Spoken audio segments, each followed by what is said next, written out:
Hello, my name is Marcus. I'm the compiler of a collection of therapy quotes entitled Psychoanalytic Self Awareness Quotes. This is TQ 287 to 289. Therapy quote number 287. We really need not trouble ourselves so actively about the client's childhood. It is still actively present anyhow in the behavior of the client today. We put interpretations of the present in order correctly. The childhood material comes of itself. When an interpretation has no effect, one often asks oneself, how could I have interpreted more deeply? But often the question should more correctly be put, how could I have interpreted more superficially? The deep conflicts also have their representatives in the trifles of everyday life, and it is there that the client can really become aware of their effectiveness. So the idea there is that the past trauma shows itself somehow in the present. When there's a developmental trauma, having an insecure attachment style is a developmental trauma. So when there's a trauma, the theory is that repetition compulsion somehow takes place in order to try to master the trauma. But beyond the age of 5, let's say, it goes awry. The person is still using what should be existential hearsay, infantile, immature defense mechanisms, and they're bringing it forward into later life to try to master that old childhood trauma. So he's saying here, don't worry too much about knowing what happened in childhood because you're seeing it in the present. And the therapist can offer an interpretation or just an observation of what's happening in the present. Remember the rule from a previous quote, there before here?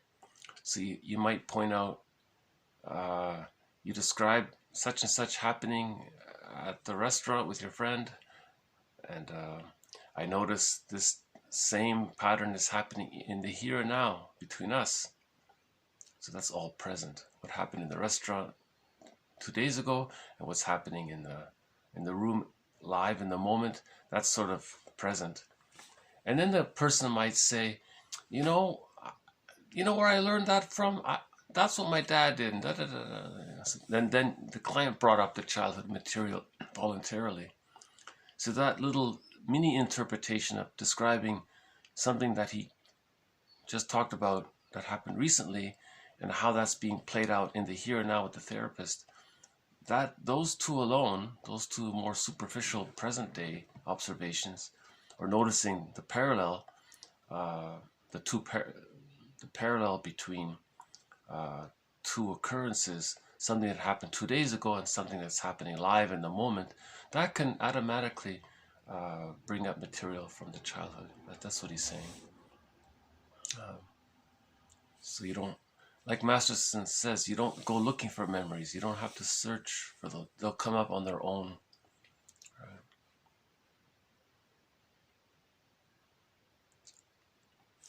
Yesterday we did a video about the provocative person, the hostile provocative person. And we said that that's an attempt to, because of the trauma from symbiosis, he's trying to get back his symbiosis from birth to 6 months. He never got that, so he throws temper tantrums or something to try to regain the symbiosis from the mother. So if the child didn't get the symbiosis by the age of 5 at the latest, and he's still acting in that way, the therapist might not refer to his childhood, his difficult childhood. He might just describe how he's being difficult in the present. So 2 days ago, you were doing this, now you're doing this here. And then he might say, yeah, that's just because my big brother did that and that, or something like that. So that's just, because I bring this up because previous videos on interpretation there was always the focus on linking the three. What happened in childhood, what happens in the person's current life regularly, and then what happens in the here and now with the client in the room, and to link the three. This quote says just link the two, and the third original one will come up with it, that kind of thing. 288. Acting out in the form of a negative magic gesture is a denial of psychic masochism by impersonating the, quote, cruel parent, the other being cast in the role of the, quote, actor's own mistreated self. It demonstrates in caricature how unkind the parent really was. So we've had previous references to Bergler's theory of the negative magic gesture, doing to others what was done to you to communicate what was done to you, right? And this is the denial, and we talked about the 4 steps, so just briefly. The child wants to bond to his mother. He wants to have a secure attachment style. So all of the wishes related to having a secure attachment style, if they get refused, that's step 1. He feels awful about that. And then he wants to protest, but he can't because he doesn't have the motor skills. So that's 2. So he has a wish. It got refused. That's 2. 3, he wants to. The third is he can't protest, and 4th, he feels the unlived life. He feels sorry for himself. So denial of this. So Bergler calls this psychic masochism. This little 4-step routine. That when there's an insecure attachment style, this is the pattern of the insecure attachment. That's his version of the insecure attachment style. His way of describing it. The baby has a wish. It gets refused. The mother's unavailable. The baby wants to protest, but he can't protest. And then it's the poor me state.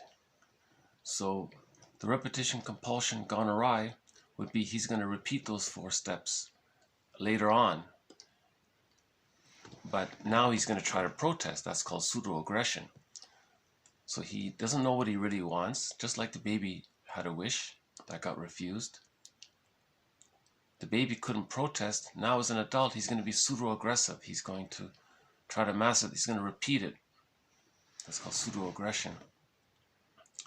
And ultimately, it leads to unhappiness. That's the poor me, unlived life. Right? So that in that pseudo-aggression, he's going to project himself, the wounded child self, onto the other.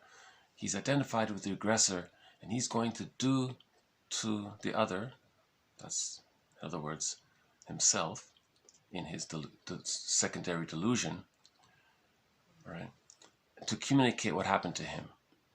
Bergler's calling this a negative magic gesture.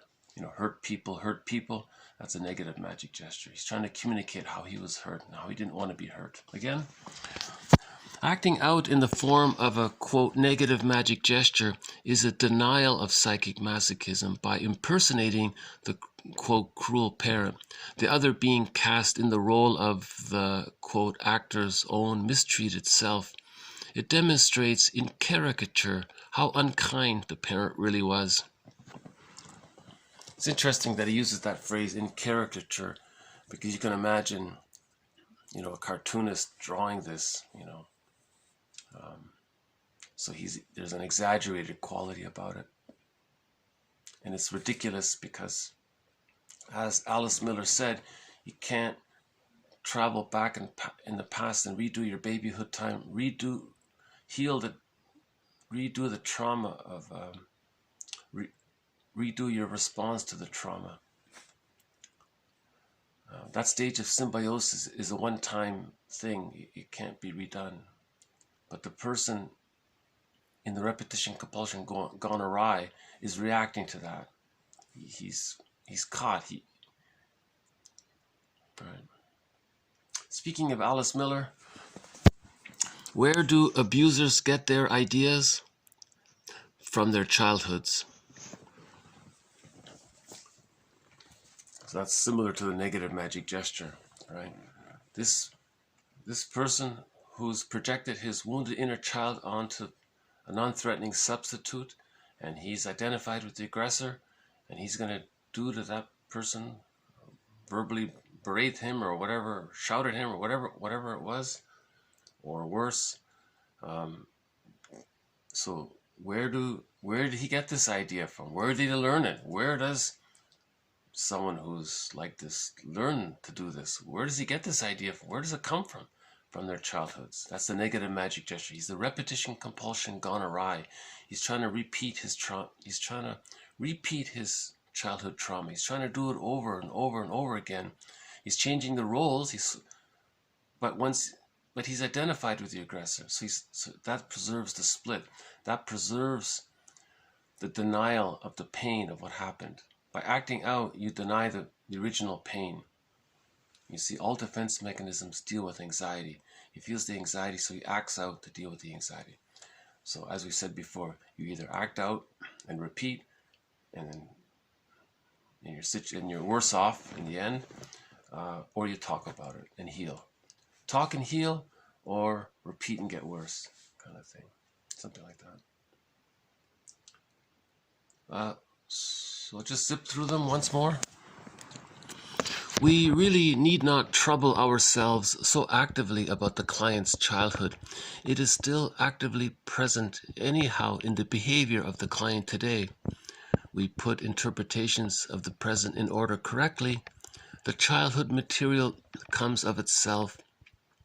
When an interpretation has no effect, one often asks oneself, how could I have interpreted more deeply? But often the question should more correctly be put, how could I have interpreted more superficially? The deep conflicts also have their representatives in the trifles of everyday life, and it is there that the client can really become aware of their effectiveness. Acting out in the form of a negative magic gesture is the denial of psychic masochism by impersonating the cruel parent, the other being cast in the role of the actor's own mistreated self. It demonstrates in caricature, in exaggeration, how unkind, or how it demonstrates in caricature, it's unreal, right? How unkind the parent was. So that in caricature, see, I think what he's doing, he's trying to demonstrate this secondary delusion. You see, he's acting like a cartoon character in a cartoon now. That's what Bergler is he's trying to convey, that secondary delusion aspect of it. So he just uses the metaphor of it being like a cartoon. He's just trying to find a way to bridge how it's unreal. It's not real. A person who's been traumatized as a child, and then he identifies with the parent, projects himself, the wounded child, onto others, and it does to them what was done to him, in the hopes of communicating that to his mother, who may not be around, who's not. He tried already for 5 years. The baby may have been difficult until the age of 5, and the mother still didn't respond. And no one can replace the mother. You see, that Alice Miller says the stage of symbiosis from birth to 6 months is a one-time deal. The baby gets it. He got a secure attachment style. Great, he's lucky. He has a lived life. He has access to the real self. He's lucky. Let's call it fate. I don't know, right? Or the child doesn't get those symbiotic needs met. Them's the breaks, you know. Life's unfair, I guess. That his parent had an insecure attachment style, and that parent had an insecure attachment style, and there was intergenerational trauma. So there's the unfairness of life. We don't really know. I think there was one story about,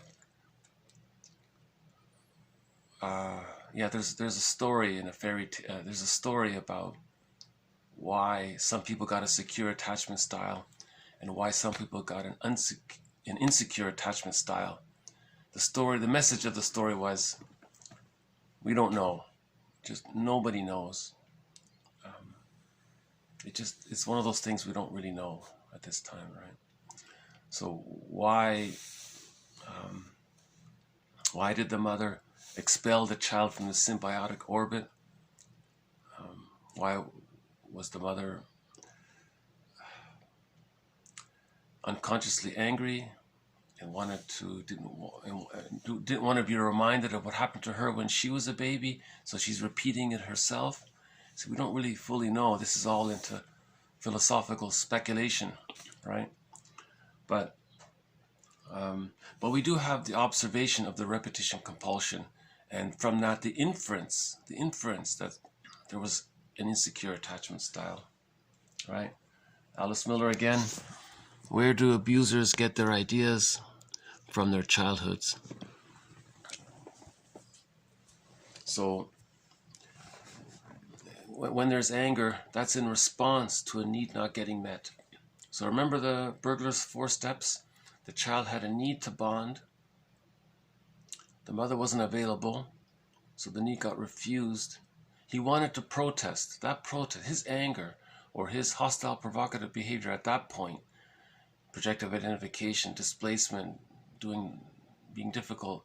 He's trying to communicate to the mother his needs for symbiosis, right? So his anger and hostility is in response to not getting his needs met. The original innate need is to bond, to attach to the mother and go through the steps of the separation individuation process to achieve the psychological birth. So we have a need for biological birth. Obviously, we have a need for psychological birth at the age of 3. If the child doesn't get the psychological birth, there's going to be unconscious hostility there, right? And because of the repetition compulsion then going awry, infantile defense mechanisms, which should be existential hearsay at the age of 3, by the age of 3, are then still being used. See, that's neurosis, dysfunction. He's caught in this repeating the trauma from childhood. Bergler calls it the broken record we talked about before. And every time he sees a record player in the present, he plays that record from the past, right? Yeah, it's always difficult quoting Alice Miller. I mentioned in a previous video, anytime you quote Alice Miller, it's going to be difficult.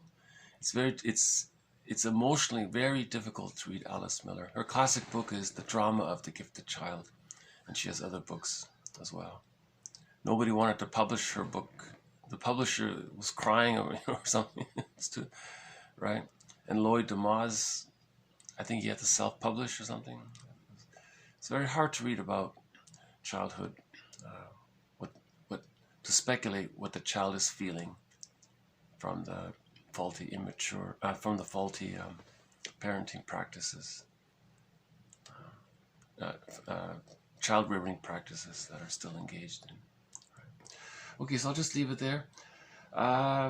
So this has been a little bit more on interpretations. Not all interpretations have to be complete or total interpretations where you link the childhood, where the person, what he learned in childhood, how that's affecting him in his daily life regularly, and how that's being enacted out live here and now between the client and therapist, and to link the 3 together in a one verbal construction, to create a narrative that includes, to help digest the pain.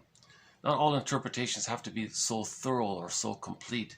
It can just be about noticing something that occurred in the person's current life and how that's being enacted out. So 2 out of 3 ain't bad. If the therapist can link 2 of the 3, the third will come up on its own, right? And we talked about negative magic gesture and the repetition compulsion going awry. And in the negative magic gesture, the person is trying to communicate what was done to him. He does to others what was done to him as a child to communicate what was done to him.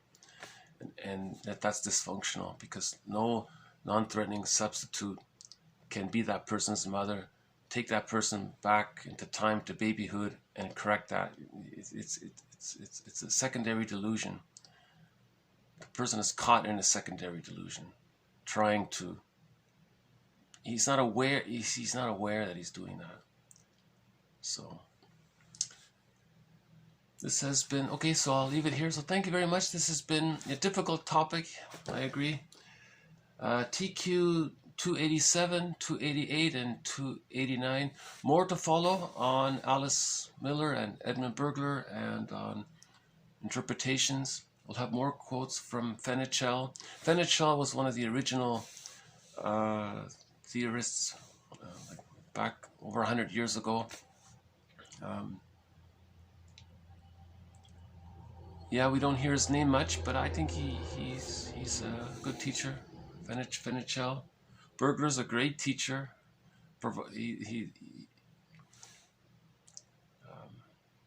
Yeah, I think you have to remember he wrote in the 30s, 40s, 50s, and early 60s. So I think he wrote more directly.